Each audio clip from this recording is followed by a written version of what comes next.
Up today, ladies. Summer and I really appreciate it, and we hope we have a really good conversation here. Um, we're going to start with Take the Stairs and talk a little bit about that, and then move into Navigate. And I do have a couple of videos that, if my technology is working and I figured it out, we're going to take a look at some things. So I think that I think it's going to be fun. That's my hope. So for Take the Stairs, what I want to talk about is sort of generally just kind of get some of your impressions, and then talk about the chapters. The way that Rory broke down the chapters, he talked about several principles. So I thought we would just maybe go through his 7 principles, and there's some quotes that I took from the book that I want to share with you and maybe get some discussion about. So first question, if anybody has thought about this, what did Take the Stairs mean to you? And what is the main point of the book? And Michelle, I'll start with you, if you don't mind. What did you take away from the book as its main point? We shouldn't always take the easy way. We should always work. Right. You know, we in life, we tend to do the easy stuff. We will look for the shortcuts. So, you know, right from the title, you know, take the stairs because the escalator is easy, taking the stairs is harder.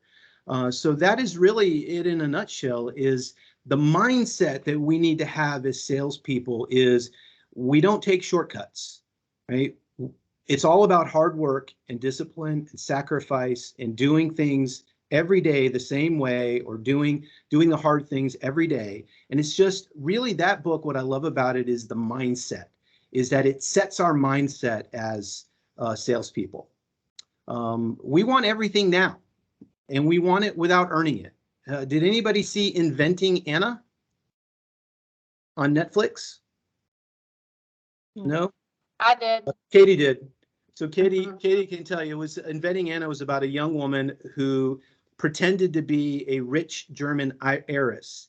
And she sort of scammed her way through New York City, getting access to nice hotels and nice boutique clothing. And she even got on a private jet. And it's like, that's kind of our mentality in the world that we live now, is that we just want everything and we want it right now. And that's just kind of not the way things work. Success comes from discipline and sacrifice and hard work. And Rory had this great quote in his book. He said, success isn't easy, success isn't overnight, and success isn't ordinary. And that's really powerful to me. Success is not ordinary. It's not ordinary to be successful, right? So, you know, we just think that we're going to show up and be successful. And right off the bat, he tells us that success is not ordinary. Not everybody gets to achieve it. Only certain people get to achieve it, and that they have certain habits. He says, are you the kind of person who will stand up and do what it takes, even if you don't feel like it? He spends a lot of time talking about self-discipline. Has anybody seen the experiment with children, where you leave some candy in front of them, and then you leave them alone for 2 minutes, and you say, look, I'm going to be gone for 2 minutes. Don't eat this candy. When I get back, you can have it. Sometimes a little change of it is, I'll give you 1 cookie now, but if you can wait 2 minutes, I'll give you 2 cookies. So, you know, and some of the kids will wait. They have the discipline to wait those 2 minutes. And other kids, as soon as the adult is out of the room, they eat the cookie. Anybody seen that before? Yeah. Yes. Scientists have done an experiment with that situation, and then followed those children for 30 years. And what they found was that the children who had the self-discipline to not take the cookie or the candy were the ones that were most successful. And they concluded that of all the things that we have as humans, intelligence, genetics, physical abilities, whatever the case may be, the one thing that was most successful at predicting success is self-discipline and willpower. So, and that is an overriding theme in the book. All right, so I'm going to throw out a question. In what ways are you taking the stairs in life right now? Carolyn, can you give me an example in your life where you're taking the stairs and not taking the escalator? Sure. Can you hear me? Yes. Okay, perfect. I want to make sure I knew how to work this. I feel like I try and take the stairs in a lot of aspects of my life. Like one thing I'm really passionate outside of work about is working out and going to the gym. And, I go when it's not always easy and when I'm tired and I, had a long day at work and I don't want to go. But I know that disciplining myself and giving up like maybe short-term fun, like going out with my friends on a Thursday night or whatever it is, will end up yielding greater results for me in the end. Yes, that's a great example. And it works the other way too. How many times have we said, gosh, I should work out today, but I just don't really want to, right? And that's an example of taking the escalator, is that short-term gratification of not working out is not going to get you or to help you achieve your goals in life. If your goal is to be physically fit or to be healthy or to have a certain look, then not going to the gym is not going to help you get there. Mm-hmm. How about the opposite? Tia, do you have an example of taking the escalator in your life? Yes, I do. I think, as I was going over that question, I was putting where I take the stairs, where I do not take the stairs, and it seems to have a common theme, as especially now, like at my age where I'm at now, I feel like I take the stairs in a lot of aspects of like everyone around me. Like I don't play with my house. Like it looks like it's gonna look like it's, you know what I mean? Like I put in the effort, I put in the work with my child, with everything around me. But I do notice that I am taking the stairs less, or riding that escalator full blast with things with myself, like for example, like working out, taking time for myself, things that, I really need to reevaluate and just put some things back on the list of, instead of making sure everything's tidy 24/7, that's important to me. You know what I mean? And it may not Yep. be easy to some people. Some people may see it as hard to do certain things, but I feel like for myself, I neglect personally sometimes things like working out or not stopping at Chick-fil-A, meal planning, okay, things like that in that area. So Yeah, food's a great example of that, yeah. of either having the discipline or not having the discipline, Yes. making the easy choice, stopping at Chick-fil-A instead of, Yes. something perhaps healthier. Yes. Yes. Well, good. Thank you. Thank you, Carolyn and Tia, for those examples. So now I want to take us through the principles that Rory outlined in his book. And he had 7 chapters, 7 principles. And again, I'm going to try to highlight those chapters just by kind of reading some of the quotes. So the first one is called Sacrifice, the Paradox Principle. And one of the things he says in the book is, truth is that success comes from being tested in the fire, being pushed to your limits, and having your character and confidence shaped by challenging circumstances. He says, learn to love the daily grind. Success is never owned, it is only rented, and the rent is due every day. So Katie, tell me what that means to you. What does that mean to have the rent due every day? Probably just putting in 100% effort in everything that you do every day, instead of just kind of procrastinating and waiting till the end, with rent being due every day instead of like once a month. Like you got to work towards like that rent being due. So yeah, that your goals are something that you have to work on every day. That if you set goals for yourself in your personal life, in your business life, if taking a business example, you want to hit a certain target, that you don't just think about it once a day, you think about it every day. Learning to love the grind. I think that's such a great quote for salespeople because it is a grind. When you all have to go out there every day and meet with people and bring positive energy to every office, no matter how you're feeling that day. It can be a grind. And Rory says that we should embrace that grind, learn to love the grind. And that's that sacrifice that we're able to make is one of the things that leads to success. The second principle is called commitment, the buy-in principle. And he says in that chapter, often the emotional energy of making a decision is greater than the physical energy of executing that decision. Carolyn gave a great example earlier when she talked about going to the gym. When we think about that decision, sometimes we think, oh God, it's going to be so awful. I just don't really feel like doing this. My legs are tired, or I just don't feel like it. I'm still sleepy. Whatever the case may be, we think about how awful it's going to be. And then sometimes if we're able to push through, it's really not as awful as we thought it was going to be.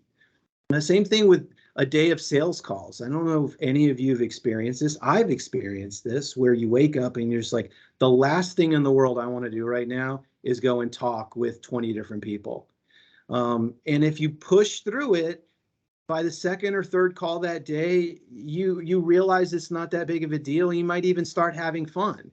And so Rory says that emotional energy, when we're thinking about a decision, is often more challenging than the physical energy of actually going through with it. Another thing he talks about is the commitment, the buy-in that goes when failure is not an option. Does anybody have an example in their lives where there was something that was happening and failure was just not an option? Vicki, do you have an example for us? And it's okay if you don't, but do you have an example of something where just failing was not an option? I mean, I kind of feel like that is in everything you do. Most of the thing, if you really want to do it, failure is not an option. You have just got to figure out how to do it. You have kids, right, Vicki? Yes. So parenting can be like that, right? It's like, you know, Completely. we don't want to fail when it comes to our kids. I can give you all an example from my personal life. When I started my law practice in 2000, I didn't have any money, so I borrowed $7,500 from my dad, and $7,500 to my dad was a lot of money, and I just could not fail. Like, I had to pay him back. It was not an option. And when you have that sort of commitment and that sort of buy-in, it really makes succeeding a lot easier. When you have that kind of commitment, you just cannot fail. It really kind of puts things in perspective for you.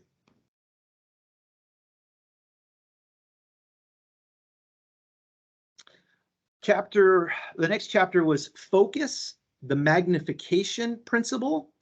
And in this chapter, Rory introduces us to this term, creative avoidance. Creative avoidance. Sherry, do you remember what he defined creative avoidance, or how you would define creative avoidance?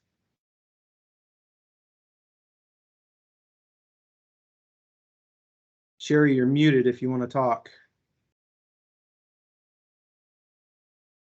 I'm sorry, I didn't know I was muted. That's okay. I was just talking away. If I remember correctly, that is, you find ways to avoid things that you really need to do. Yeah, that's exactly right, Sherry. So, you know, we have things that we do on a daily basis that are critical to our success. And sometimes rather than do those things, we just find ways to get busy, just to do busy things, to be busy and not really focus on those critical priorities. So Tia, you mentioned earlier that you were scanning checks. And so I'm gonna ask you to be honest, are there days where you think you should be making calls, but you just don't feel like it and it's just easier to scan checks in? No, I think I've done that from just simply it being just the two of us for so long that it's just something that I felt my underwriter would be better underwriting. I try to help my underwriters out, you know, Yeah, sure. No, I but yeah, understand no, doing no, that. because I absolutely don't really like, I would rather be out than doing the checks 1,000%. Like they are a chore to me. Yeah. So So, that's a bad example, but yeah. I have, I mean, has anybody had a day where like they knew they should be doing sales calls, but just wasn't feeling it and just decided to do something better, something else, something just to keep busy and fill your time? So, Yeah. yeah, I mean, a couple of you Yeah. shaking heads. Yeah, it's human. I mean, Yeah. it's not the end of the world for sure, but that's an example of what he's talking about, is that when we see ourselves doing that, just understand that that's what we're doing. Like we're avoiding the critical thing, the most important thing, in exchanging it for something that probably is not all that important to be done right then and there. So he says, when we mindlessly wander through the minutia of life, we easily lose sight of the overall direction we should be moving. So if you've set goals for yourself, and those goals are to have so many orders or to make so much money or earn so much in commissions, whatever the case may be, if you dive into the minutia of things that are less important, you lose sight that those are your goals, that those are the things that you decided were important for you. Can anybody think of an example where procrastination made a situation a bigger problem? Every single time I've procrastinated. You've created more of an issue for yourself? I Yeah. can give you an example from my life. When I was a practicing attorney, I had a closing where we missed a lien, and I realized it after we closed, and I knew we had this lien that had to be sorted out, and the right thing for me to do was to call the client and let her know that, hey, we screwed up and we're going to have to fix this issue for you. And that's a really hard conversation to have. And so I just decided to put it off, and I put it off and I put it off. And a few weeks later, she called me because she was trying to sell that property and she couldn't because there was this lien on it. So now, what was going to be a difficult conversation was even more difficult, because I had to confess that I hadn't called her, and that I knew that it was there, but I hadn't talked to her about it. And so, those are types of examples where by procrastinating, we actually create a worse situation for ourselves. The next principle is called the integrity, the creation principle. And Rory says in his book, you think it, you speak it, you act, it happens. And that to me is really powerful. Just the act of speaking it out loud, how that can cause you to take action.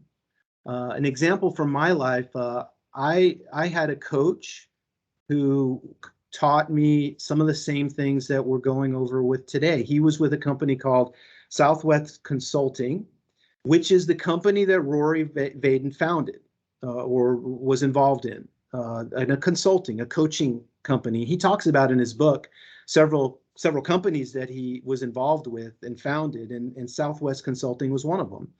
And he was not my coach, but one of his associates was my coach. And he asked me what goal I wanted to set for myself. And we talked about it, and I said that I wanted to hit a certain target as far as profit in the business the next year. And so I spoke it, and the act of speaking it caused me to think about it and to put it in motion. And the next year I actually did hit that target. So again, there's something very powerful about saying it out loud. It's like it creates commitment for you. And so I encourage you to do that if it's to yourself, or if it's to your spouse, or if it's to one of your parents, or if it's to your manager. I want to hit this target, and you say it out loud. It's like now you committed to it. I've been saying that about a customer that I'm trying to reach out to that really won't give me the time of day. Well, and what have you said out loud, Michelle?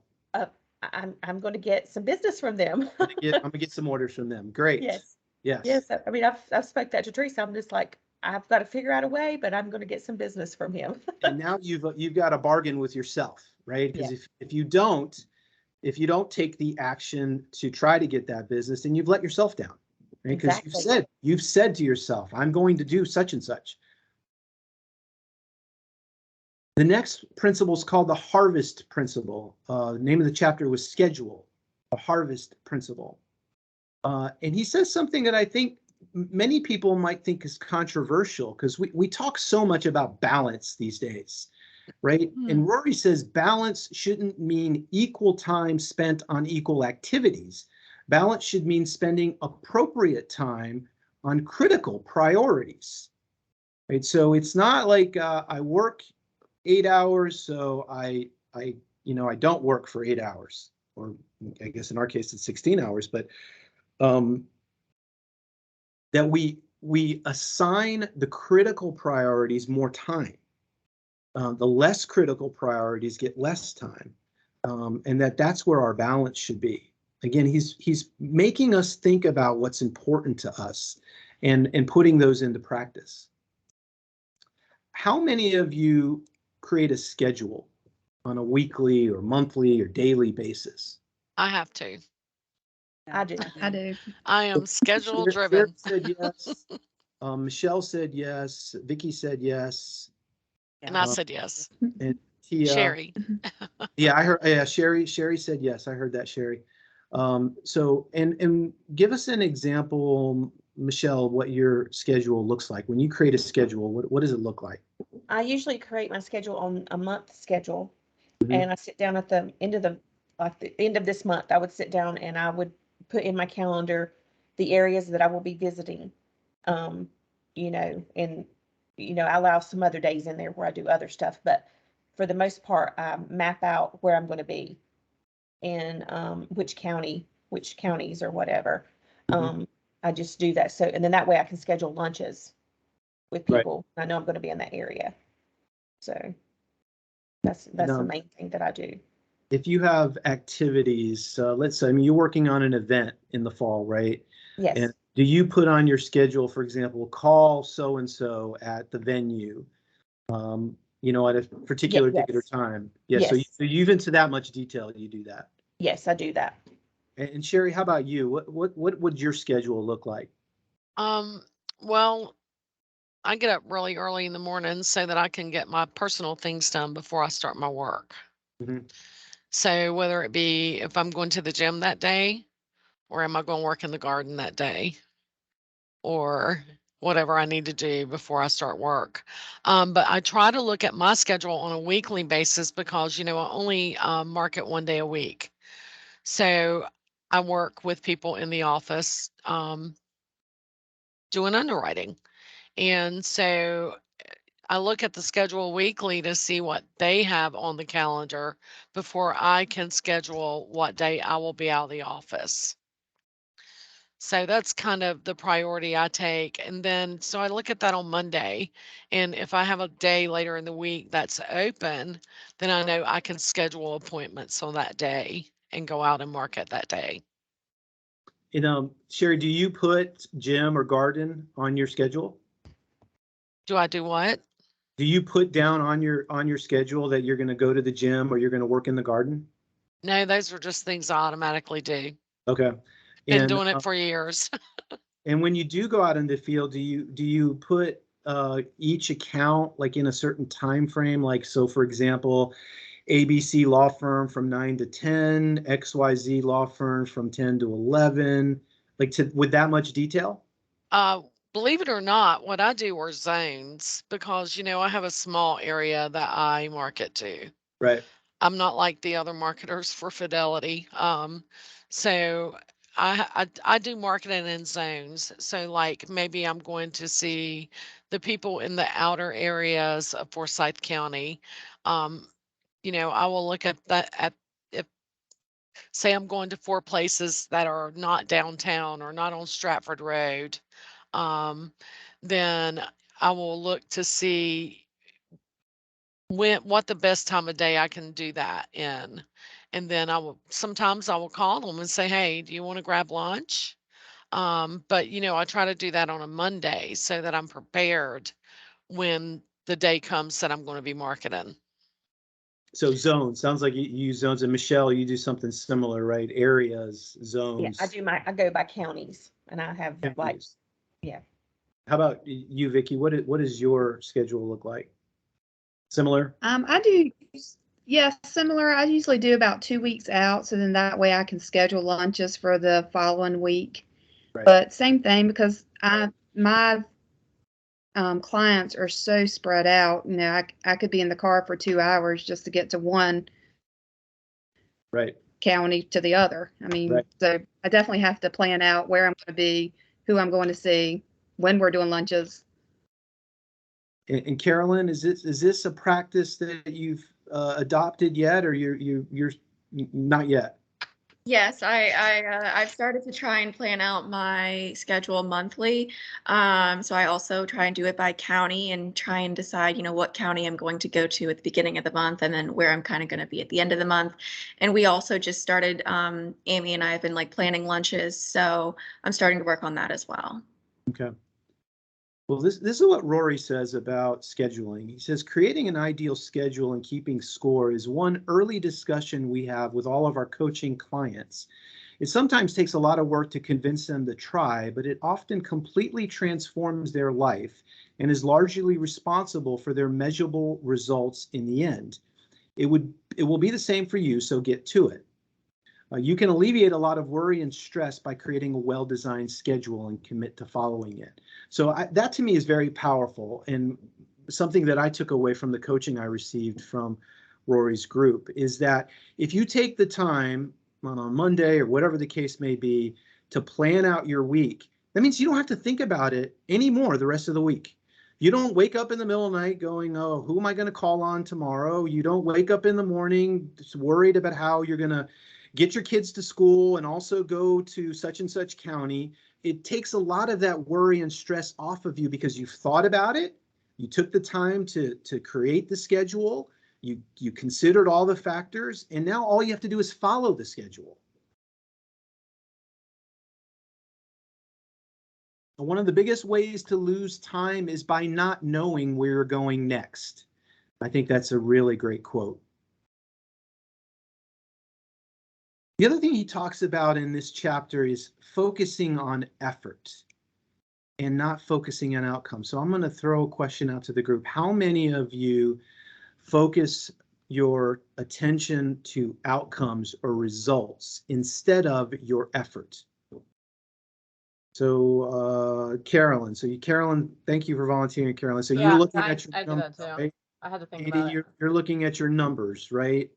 And you're concerned about your numbers, and you want to make sure your numbers are increasing or you're hitting targets, etc. Of course, as salespeople, we have to do that because if we're not successful with our numbers, we might have to be looking for another job.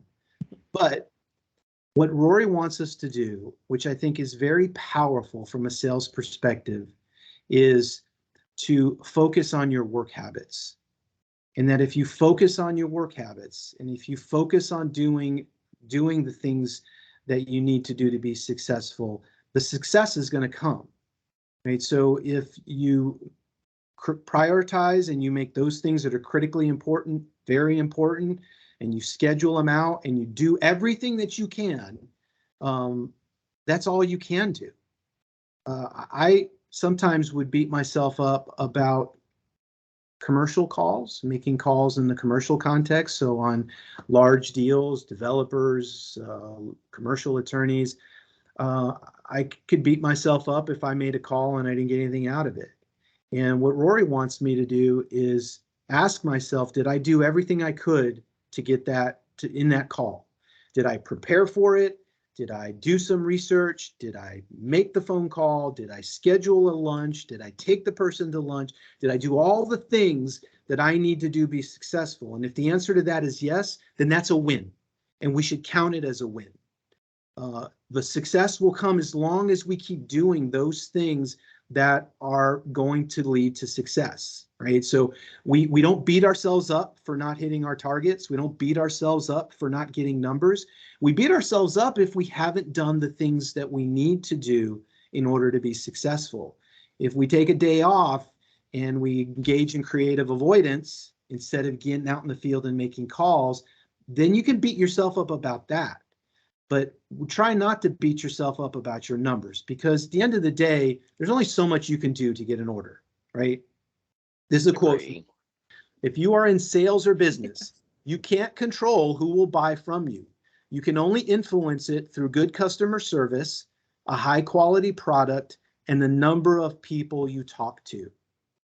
And I underlined and stressed that last part, the number of people you talk to. We're in a numbers game with sales. The more people we talk to, the more people we ask for business, the more orders we are likely to get. So by doing those things, going out, making calls, and focusing on your effort, investing in your effort, putting your self-esteem in your work habits and not in your results, that's where you need to be as a salesperson. Because if you focus on numbers, you're probably going to drive yourself crazy. But if you focus on your effort and you ask yourself honestly, did I do a good job today? Then that's where you need to put your self-esteem. I think that's a powerful part of Rory's book. The next principle is called faith, the perspective principle. And I want to show you a video clip that I think epitomizes this part of the book that Rory talks about. He even mentions this video clip in his book. Right, so I am going to share my screen with you, and if I'm doing this right, you will be able to see and hear my video. If you can't, please let me know. Rory makes mention of this video, this movie called Face the Giants.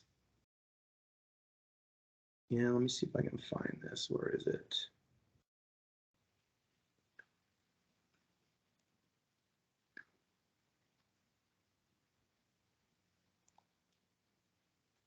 So Facing the Giants is the book that he mentions in the book. Can everybody see my screen? Yes. All right, I'm going to play this clip. It's about 4 or 5 minutes long. Hey, dude. So, Coach, how strong is Westview this year? A lot stronger than we are. You already written Friday night down as a loss, Brock? Well, not if I know we could beat them. Come here, Brock. You too, Jeremy. What, am I in trouble now? Not yet. I want to see you do the death crawl again, except I want to see your absolute best. What, you want me to go to the 30? I think you can go to the 50. 50. I can go to the 50 if nobody's on my back. I think you can do it with Jeremy on your back. But even if you can, I want you to promise me you're going to do your best. All right. Your best. Okay. You going to give me your best? I'm going to give you my best. All right, one more thing. I want you to do it blindfolded. Why? Because I want you giving up at a certain point when you can go further. Get down. Jeremy, get on his back. Now get a good tight hold, Jeremy. All right, let's go, Brock. Keep your knees off the ground, just your hands and feet. There you go. A little bit left. A little bit left. There you go. Show me good effort. That way, Brock. You keep coming. There you go. It's a good start. A little bit left. A little bit left. There you go, Brock. Good strength. That's it, Brock. That's it. Not at the 20 yet? Forget the 20. You give me your best. You keep going. That's it. No, don't stop, Brock. You got more in you than that. I ain't done. Just resting a second. You got to keep moving. Let's keep moving. Let's go. Don't quit till you got nothing left. There you go. Keep moving. Keep moving. Keep moving, Brock. That's it. You keep driving. Keep your knees off the ground. Keep driving it. Your very best. Your very best. Your very best. Keep moving, Brock. That's it. That's it. That's it. Keep going. Don't quit on me. Keep going. Keep driving it. Keep your knees off the ground. That's it. Your very best. Don't quit on me. Your very best. Keep driving. Keep driving. There you go. There you go. That's it. You keep driving. Keep your knees off the ground. Keep driving it. Don't quit till you got nothing left. Keep moving, Brock. That's it. That's it. That's it. Keep going. I want everything you got. Come on, keep going. It hurts. Don't quit on me. Your very best. Keep driving. Keep driving. There you go. There you go. He's heavy. I know he's heavy. I'm bad strength. Then you negotiate with your body to find more strength, but don't you give up on me, Brock. You keep going, you hear me? You keep going, you're doing good. You keep going. Do not quit on me. You keep going. It hurts. I know it hurts. You keep going. You keep going. It's all hard from here. 30 more steps. You keep going, Brock. Come on. Keep going. Burn. And let it burn. Hurts are burning. It's all hard. You keep going, Brock. Come on.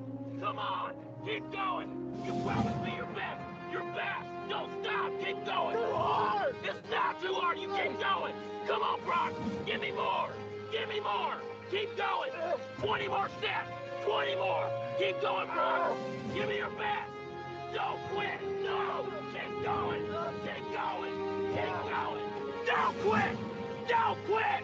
Don't quit. Brock Kelly, you don't quit. Keep going. Keep going. Go, Brock Kelly. You don't quit on me. No, you keep going. You keep going. Go, Brock. 10 more steps. 10 more. 10 more. 10 more. Keep going. Don't quit. Give me yours. You can. You can. 5 more. 5 more. Come on, Brock. Come on. Don't quit. Don't quit. Come on, Brock. 2 more. 1 more.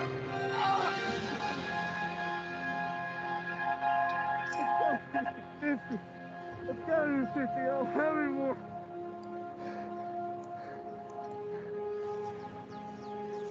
Look up, Brock. You're in the end zone.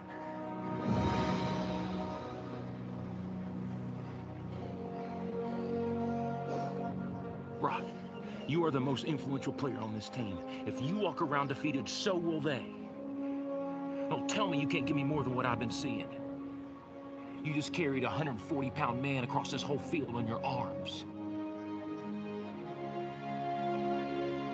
Brock, I need you. God's gifted you with the ability of leadership. Don't waste it. Coach? Can I count on you? Yes. Coach? What is it, Jeremy? I weigh 160.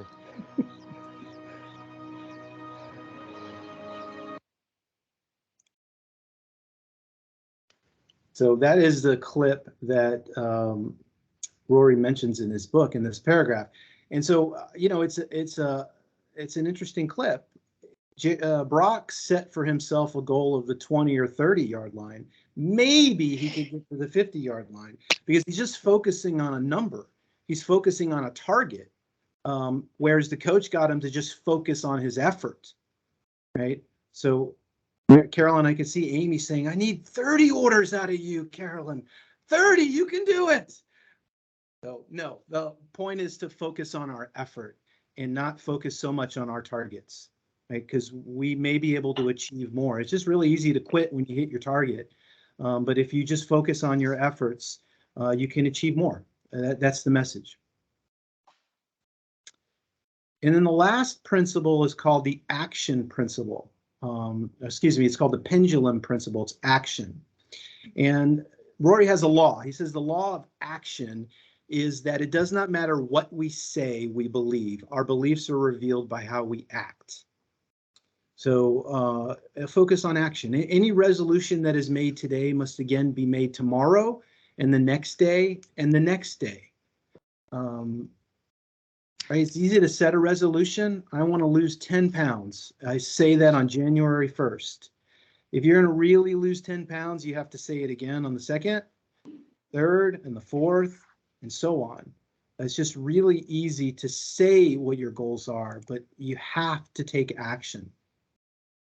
He had this interesting acronym, FEAR, F-E-A-R, which is false evidence appearing real. Fears, false evidence appearing real. The action is the cure for fear. And I really love this part. He says, it's okay to be scared, do it scared. It's okay to be unsure, do it unsure. It's okay to be uncomfortable, do it uncomfortable, right? The point is do it. And all of those things, anxiety, fear, all of those things are part of what we do in sales. We're just fear. We're afraid to say something, or we're afraid to go call on somebody. We're anxious about making a new prospect. It's okay to feel those feelings. We have to fight through them and do, because doing is where we get success. Do you all set goals for yourselves? Vicki, do you set goals, or is that part of your process at all to set goals? No, not really. I probably should, Okay. but I don't. Tia, do you set goals as part of your process? I mean, I do. I have a loose, pretty flexible figure in mind. I mean, for each attorney that we typically see or where we'd like to be. And that way, if it's a little less, you know, I can kind of look into that a little further or see what's going on. But yeah, I mean, I do have goals, I think. I mean, nothing, but yeah, I do set pretty loose, like I said, pretty general. How about more general things like my goal is to buy a new house or buy a new car, or to put money in my 401k, or to go traveling or retire when I'm 50. You know, those sorts of goals. Anybody have those type of goals they've sort of articulated themselves? Lots of those Lots goals. of Lots of those, those. yeah. Yes. And Yeah. those goals are what drives us. And those Mhm. are kind of the goals that we need to be keeping in mind is every day when we're out in the field, what is important to me? You know, I want to go on that vacation, which means I got to save X amount of dollars. Like those are the kinds of things that drive us. We can set a number on a target, which is good. I don't want to downplay it. I've used targets and goals for years for my salespeople. They're important to have targets and goals, but also perhaps more importantly, those life goals that we have, because we're working to achieve those life goals. And let me ask you this: is anybody other than yourself holding you accountable for those life goals?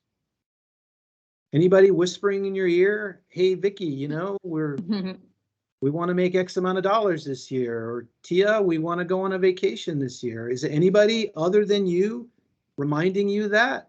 My 17-year-old, Your yes. son? Every time he breathes, Yep. yes, he's reminding me. He needs The money. bottomless pit.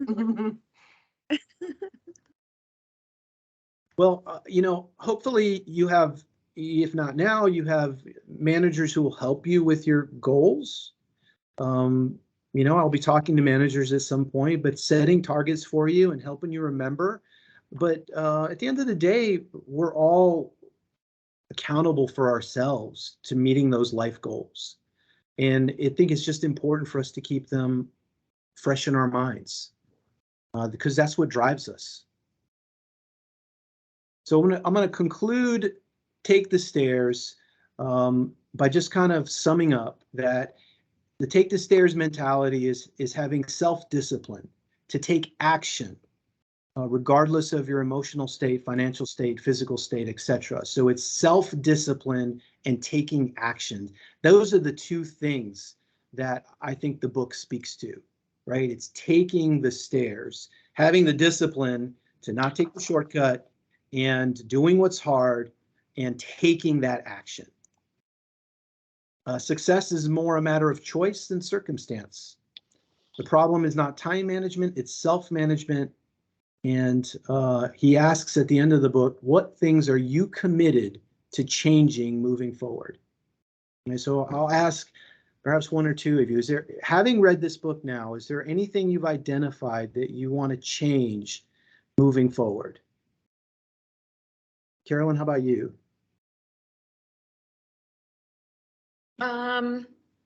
Perhaps kind of what you were talking about, limiting myself in terms of like viewing my success as results based, view it more as efforts based, and that way, you know, I've been limiting myself probably. So flipping that around and focusing more on my effort probably. That sounds great. That sounds great. How about Michelle?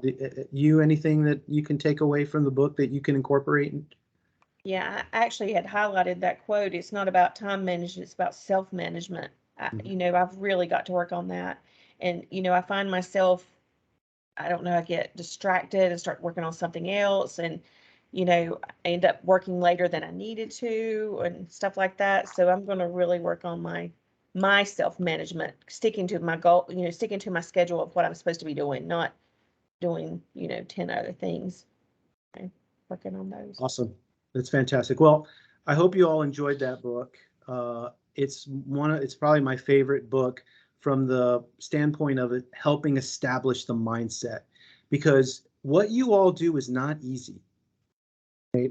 I want you to know that I have empathy for the fact that what you do is not easy, to go out into the field and build relationships and meet with people and try to convince them to send business to your operation and somewhere else instead of somewhere else is not easy. Right? So we got to make sure that we're in the right headspace. And I think that's a great book for helping us establish that. So I want to transition to Navigate, which I think we'll all agree is a very fun book to think about and read and perhaps practice out in the field. And I got a couple of videos that I want to show because I want to illustrate a point that the book I think makes very well. So I've got three clips that I want to show you. The first one is from a movie called Thank You for Smoking. I don't know if anybody's seen this, great movie. Okay, so let me see if I do this right. Can everybody see that? Not yet. So. No.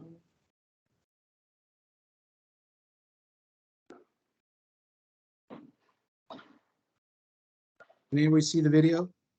No, I can't. No, it doesn't look like you're sharing your screen yet. Oh, no, I'm not. Right? We All right. practiced this. Yes.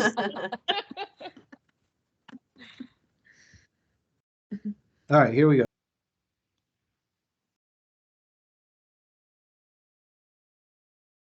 All right, so Aaron Eckert's job was to convince Sam Elliott to take the money, right? That's the sale that he was making. And he had to figure out how he was going to make that sale. If you didn't gather from the clip, Sam Elliott was the Marlboro Man, and he had cancer, and he was speaking poorly about the cigarette company. And so Aaron Eckert's job was to get him to take this money.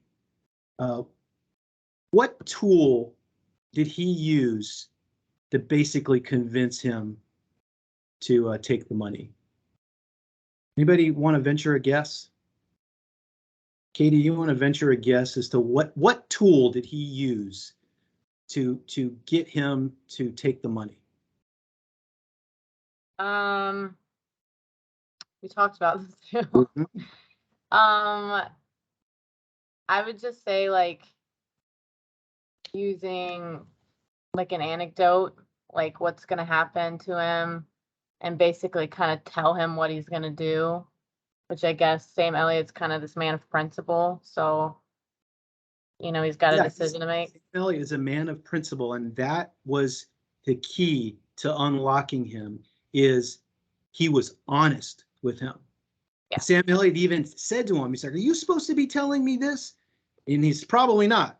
But the fact that he was honest with him and was telling him things that Sam Elliott perceived he shouldn't be telling him allowed him to get over the line. Right. And I don't know if you noticed in the clip, but when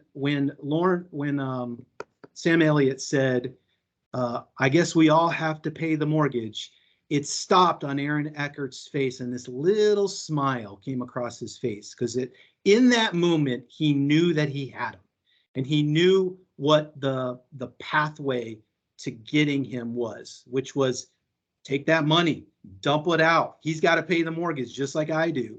And so his key to it was being honest with him. And that often works for us too as salespeople. When people perceive that we're honest and we're not trying to trick anybody, and that can be a pathway to building a relationship. And that was a very small relationship that we saw there, but that was his way to building it, was to be honest with him. All right, I've got another one. This one's a little bit shorter. See if I do this right.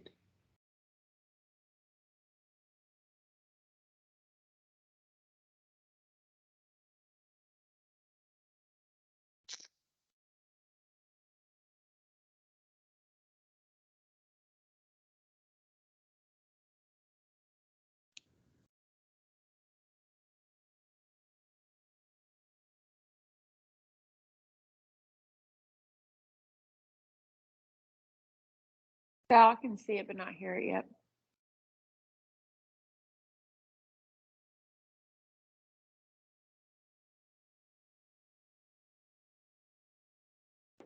All right, and let me set this up. I'll try this again. Let me set this up. These two guys we're seeing in the front lawn here are salesmen. They're selling aluminum siding. And let's see how their pathway to making a sale looks like. We have to move the camera over another foot. Yeah? Yeah. Yeah. Oh, yeah. Yeah, this is much better. Why don't you take a look here? Yeah, the light is hitting it now in a perfect way. It's giving us just exactly what, it's very good. Yeah, that really shows the flaws in the structure. Uh-huh. Yeah, it's got a lot of it's showing the discoloration here. It's got that look and the flaking. This is better. Come on out, honey. Hey, you got color in here? Oh, yeah, coloration. Oh, yes. Yeah, yes, it's not we have that. Yeah, this is too nice for black and white. Yeah. It's gotta be color. Bingo. Excuse me.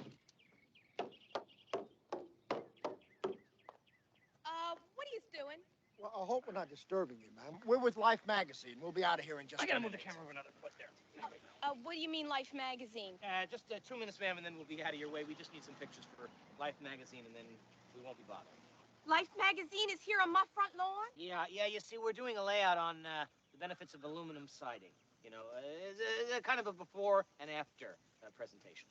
A before picture? Yeah, so they see your house, and then another house done with aluminum siding. The other house looking so much more beautiful. In Life Magazine? Yeah, special issue on home improvements, ways to beautify the home. Yes, it's a wonderful issue. It's one of the most beautiful pictorial things that we've ever done here in life.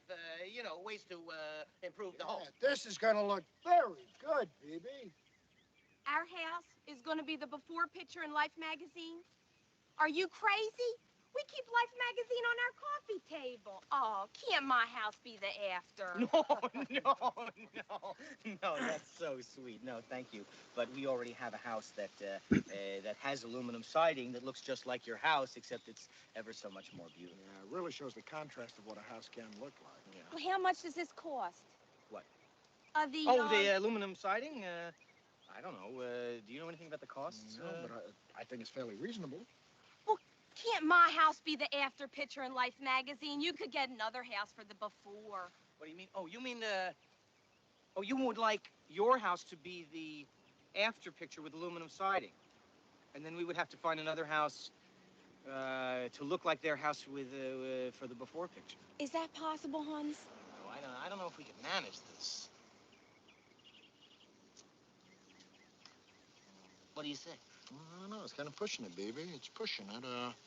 Well, look, what time's your husband get home? Because he'd have to go over the figures with the salesman. That said, there's even a salesman available this evening. Jerry will be home at 7. That'll be a total of $3,700. $3,700?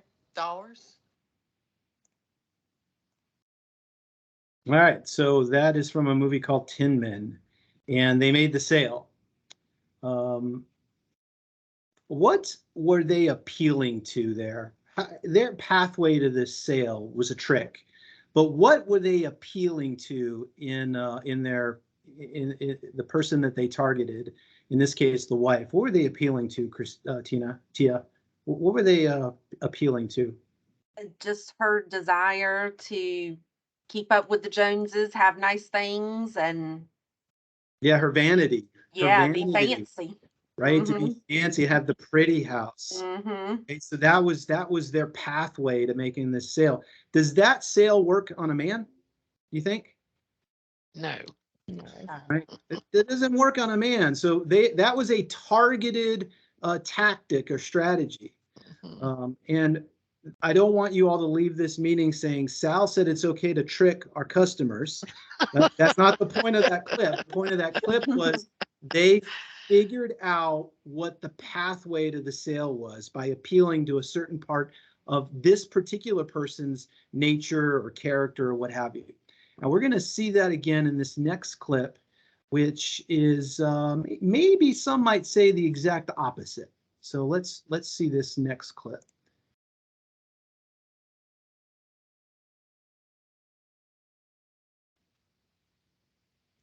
This is from a movie called Glengarry Glen Ross. It's a kind of a famous scene. I don't know if you all have seen it or not.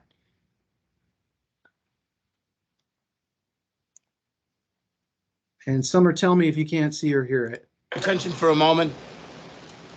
Let's talk about something important. Are they all here? All but one. Well, I'm going anyway. Let's talk about something important. Put that coffee down.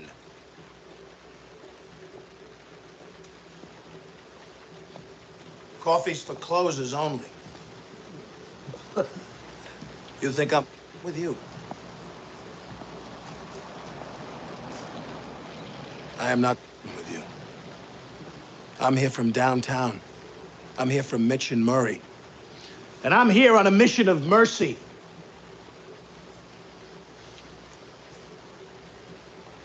Your name's Levine? Yeah. You call yourself a salesman? Because the good news is you're fired. The bad news is you've got just 1 week to regain your job, starting with tonight. Starting with tonight's sit. Oh, have I got your attention now? Good. Because we're adding a little something to this month's sales contest. As you all know, first prize is a Cadillac Eldorado. Anybody want to see second prize? Second prize is a set of steak knives. Third prize is you're fired.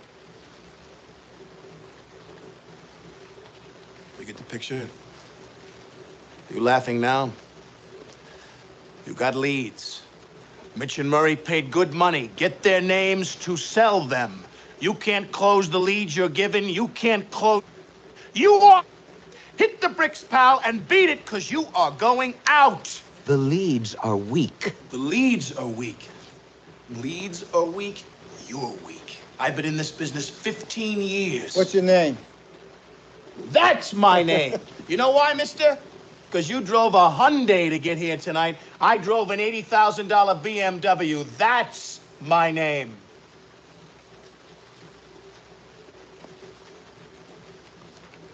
And your name is You're Wanting. And you can't play in the man's game. You can't close them. Then go home and tell your wife your troubles. Because only one thing counts in this life. Get them to sign on the line which is dotted. You hear me?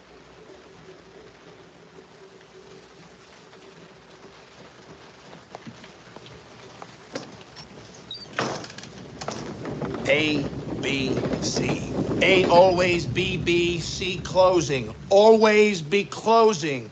Always be closing. AIDA. Attention, interest, decision, action. Attention. Do I have your attention? Interest. Are you interested? I know you are, because it's or walk. You close or you hit the bricks. Decision. Have you made your decision for Christ? An action. AIDA. Get out there. You got the prospects coming in. You think they came in to get out of the rain? A guy don't walk on the lot lest he wants to buy. They're sitting out there waiting to give you their money. Are you gonna take it? Are you man enough to take it?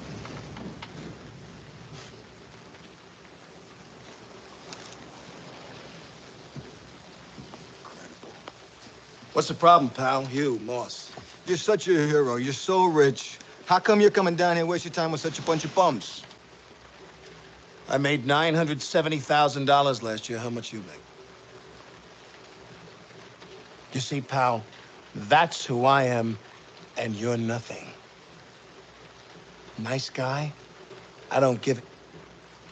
Good father? Go home and play with your kids. You want to work here? Close. You think this is abuse?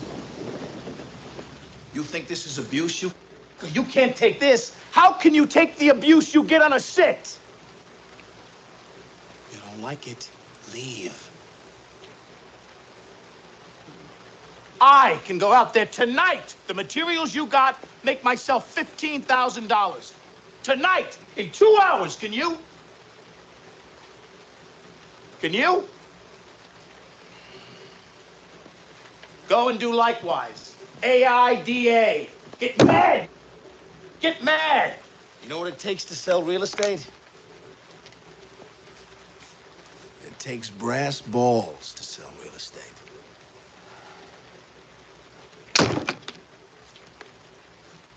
Go and do likewise, gents.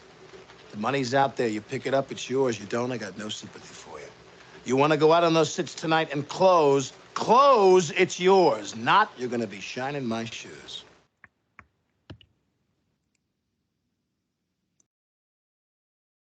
All right, that is Glengarry Glen Ross. And Michelle, what is he appealing to there? What is his tactic here? Intimidation, maybe? Intimidation, appealing to their manhood.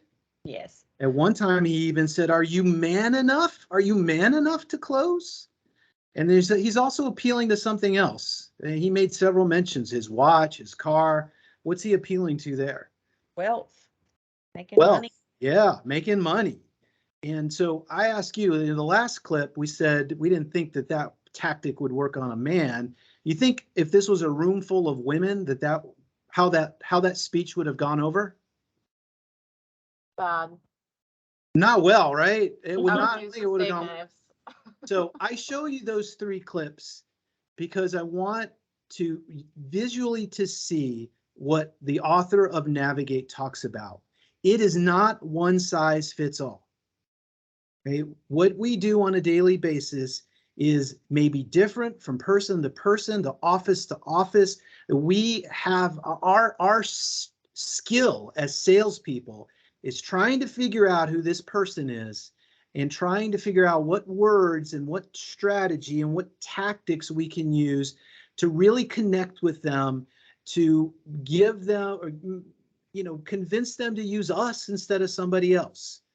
And Dustin does a great job in his book of showing us that people are different, and that because they are different words work on them, different ways of connecting work with them. And Tio, I mentioned earlier before everybody else got on the call, you're wearing pink today. Maybe that probably means you're an entertainer. And I've met you before. I know you well enough to think maybe you're an entertainer. So as an entertainer, there is a way that I can connect with you and interact with you that might not work for Summer, who is a counselor, and vice versa. If I come in and talk with Summer about, hey, how was your weekend? And did you spend time on the lake? Isn't that, I might completely shut her down because that is not what she's interested in. So I don't really want to hash over all of the ins and outs of the book because I think he does a great job of explaining it. I do have a handout that I'd like to send you all that is kind of like a shortcut. Gives you some ideas of like what things we can visually see to give us clues that, and then once we have those clues, how we might approach that person. Talk fast, talk slow, talk high pitch, talk low pitch. Mention numbers, don't mention numbers. Talk about your weekend, don't talk about your weekend. Okay, so I'm going to send that to you separately. But the point of the book I think is very good, is that we need to be mindful of the words and our approach based on the target, based on the person that we're talking to, and that it's not always going to be the same thing. So, I've gone significantly over than what I thought.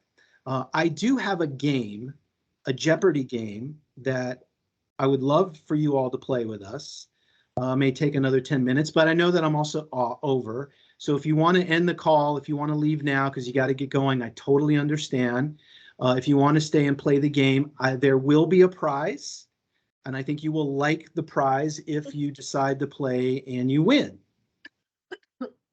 So who wants to give it a shot with our game today?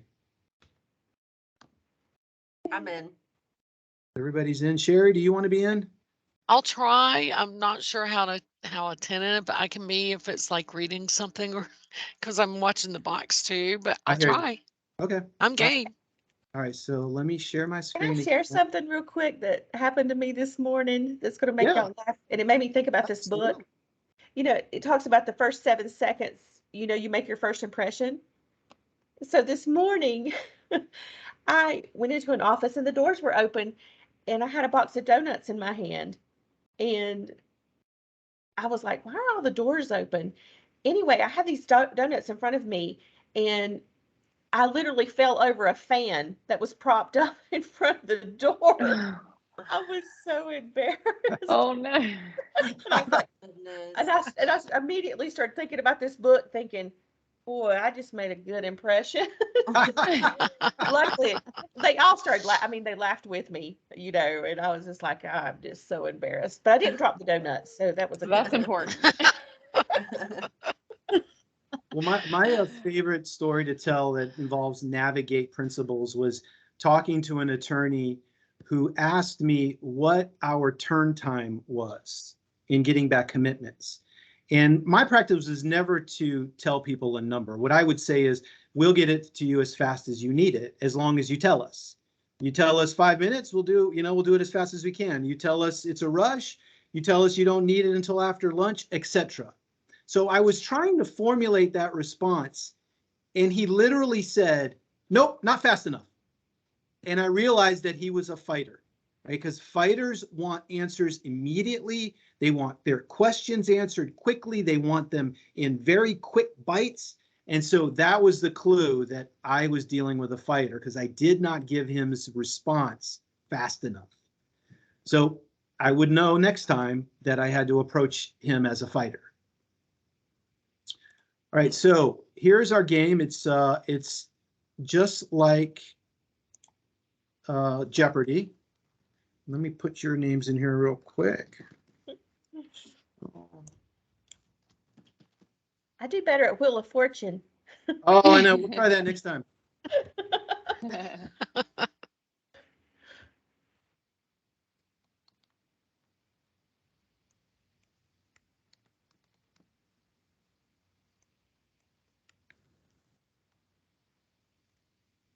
All right, so in order to make this work, so when I read the question, I just need you to yell out your name, right? That's kind of like your buzzard. If you yell out your name, Summer is going to be our judge, so she's going to be listening very attentively to hear whoever calls out their own name first.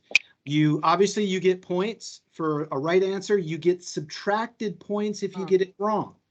Right, and most points will get a prize, and I think you'll be pleased with whatever the prize is. So we're gonna let the youngest person go first. So that is either Carolyn or Katie. Who's younger? Probably I'm sorry, me. I'm 20. So I think I take it. Who's that? Who got it? Carolyn? I'm 24. Me too. Both 24. All right, which month were you born in? October. January. Are you gonna be 25 in October? Yeah. Okay, so I'm younger. All right, Katie, so you get to choose which one do you want? We got video clips, climb those stairs, navigating, follow the clues, and Rory's principles. Let's do navigating for 500. Ooh. Okay, Summer, you need to put your ears on. I got them in. All right. Which buying style is most likely associated with an introvert? Tia. Tia. I'm gonna go with fighter. Oh, Jerry. I'm sorry. I should have. Do you detect me, or am I losing 500 right off the bat? A counselor or detective, Tia. Yes. Yeah. Yeah.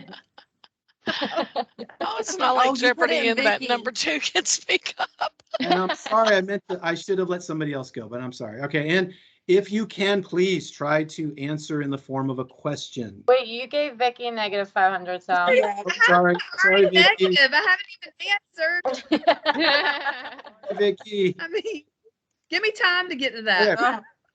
All right, there we go. Okay, go ahead, Tia, pick the next one. I'm gonna climb those stairs. Climb the three. stairs for 300. What is the law that says that it does not matter what we say we believe, our beliefs are revealed by how we act? Carolyn, Okay, Carolyn, go ahead. is it the pendulum principle? Yes, the law of Action. action. Yes, very good. job. Nice. All right, Carolyn, you're up. You're up. Go ahead and pick one. All right, let's do video clips for 4. Video clips for 4. In Thank You for Smoking, what character trait does Aaron Eckhart use to Katie. his song? Katie. Katie. Honesty. Honesty. Very good. I only missed that one twice, so I had to redeem myself. Third time's a charm, Katie. All right, Katie, you're up. Let's do video clips for 300. Video clips for 300. Alec Baldwin's messaging in Glengarry Glen Ross is targeted towards what particular group of people? Katie. Oh, I heard Katie and I heard somebody else, but I didn't hear her name. I think so I heard Katie. Sherry. Sherry, did It you was- pull out? I did say Sherry. Yeah, I think I heard Sherry first. Okay. What is it, Sherry? It was men. What is men? Very good. So I thought you said Summer was going to be the judge. Sorry. I know. I definitely heard Sherry first. Okay, Sherry, you pick. Navigate for 400. Navigating for 400. The buying style of someone who is team oriented. Sherry. Tia. I heard Sherry. Go ahead, Sherry. Counselor. What is counselor? Oh, I didn't say what is. What is counselor? All right, yes, in the form of a question, please. I'm trying to, my inner Alec, what was his Trebek? My inner Alec Trebek. Okay, go ahead, Sherry. Navigate for 300. Navigating for the buying style of someone that is focused on numbers. Tia. Katie. Tia. Okay. I need some to get out of this hole. May I go? Yes. Please, if I get this wrong, now I'm back. What is detective? All right, Tia, you're on the board. I don't think I am yet. You definitely got one right. Closer. All right, go ahead, Tia. I'm gonna go with Rory's principles for 500. Rory's principles for 500. Mr. Vaden insists that doing what one activity can alleviate a lot of worry and stress.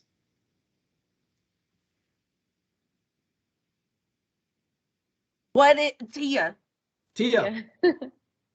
Oh man, this is a stretch. What is planning? Is Preparing? creating a well-designed schedule. Judge, do we give that one to Tia? I would say yes. Yes, I think 'Cause in my planning. head, that's what I was Planning, thinking, and creating a planning was schedule. in that. Yes, I agree. We'll give that one to you, Tia. I'm on, okay. You're I'm on in it. I'm in it, Carolyn. I'm tired, girl. All right, Tia. Oh, This one. what? No, video clips for 500. Video clips. It's for- all in.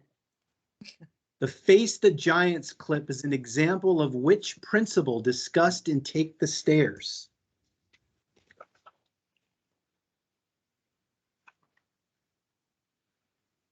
Sherry. Go ahead, Sherry. Go ahead. Sacrifice. No. What is sacrifice? Michelle? I'm sorry, that's not correct. Integrity. It's got to be I heard integrity. Michelle Vicky? next. Faith? Michelle, Have faith? the faith perspective, That is right. The perspective, I'm sorry, you said faith, but yes, the perspective principle or faith is the right answer. So focusing on effort and not focusing on outcomes. All right, good job, Michelle. Next one. Video clips for 200.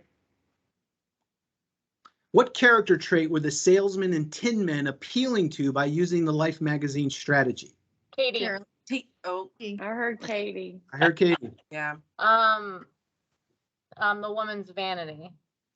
Vanity. Very good, Katie. All right, we got a ball game. Katie, you're up. Video clips 100. In the movie Facing the Giant, how far did Brock do the death crawl? Carolyn. Tia. Oh, I heard I Carolyn. heard Carolyn. Yeah, He got to the end zone. yeah, that's right. 100 yards. You choose, Carolyn. Climb those stairs for 4. Climb those stairs for 400. What is the term for engaging in activities for the sole purpose of staying busy? Tia. Tia. Yeah, go ahead. What is creative avoidance? No. Yes. It is Yeah. creative avoidance. Very Okay. good. Good job, Tia. All right, Tia, you're up. I'm gonna go with climb those stairs for 5. The frequency that a resolution has to be renewed. Tia. Katie. Summer, I heard I Tia. heard Tia. Go ahead, Tia. I'm gonna say daily. Every day. That's right. What is every day? Yes, in the form of a question, please. Alex Trebek is rolling around in his grave right now. Yeah. Sorry, Too soon, Alex. Sal. R.I.P. Alex. We love you. I'm gonna go with follow the clues for 500. Follow the clues for 500. Buying style of a person whose desk looked like it exploded. Tia. I I heard Tia heard Summer. Vicky. You heard Vicky? I heard Vicky. Okay. All right. You didn't hear Vicky? Oh, It wasn't Vicky? I heard Tia. Then I did hear Tia as well. I thought I Okay. heard somebody else, but okay. All right. Tia. Sorry. What is it, Tia? What is entertainer? What is not entertainer? true. Tia. Not true, but we'll go with it. Yes. All right, Tia, you're making quite the comeback here. Go ahead. Follow the clues for 400. The buying style that is reflected in pictures of friends, family, or sports teams hanging in their office. Katie. Okay. Go ahead, Katie. Is that also entertainer? No, I'm sorry. That is not Tia. Oh, Tia. what is counselor? What is counselor? Okay. Yes.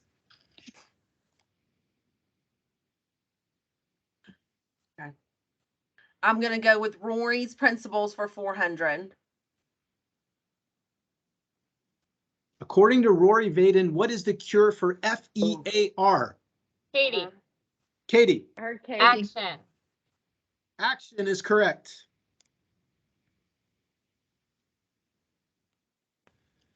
Go ahead, Katie. Oh, can I do Rory's principles for 300? According to Rory, what should a salesperson be focusing on? Tia. instead of- Lynn. Tia. I heard Tia. Tia. May I'm sorry, I'm rude, Alex. What is effort? What is effort? Very Very good, good. Tia. All right, Tia, you choose. Follow the clues for 300. If someone asks you rapid fire questions about your product, Carolyn, go ahead. What is a fighter? What is a fighter? I gave that one to you before we started. Yes, good job. What is a fighter? Your choice. Climb those stairs for 100. What does the acronym FEAR stand for?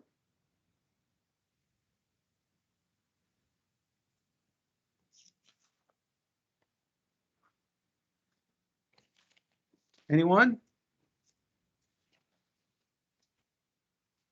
All right. Fear, evidencing, I'm sorry, false evidence appearing real. I just, in Rory's mind, if your fear is just you tricking yourself, like you're creating a scenario that is preventing you from acting. Carolyn, you're still up. Climb those stairs for 200. Which character trait is the most likely predictor of future Tia. success?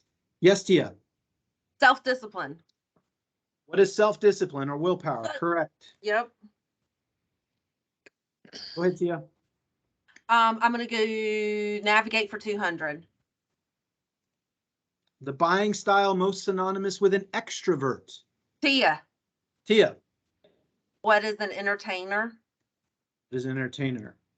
You agree with that one? I do. I'll take Okay. that one. Yes. I'm gonna do follow the clues for 200. This buying style may be evidenced by someone with their hands in their pockets.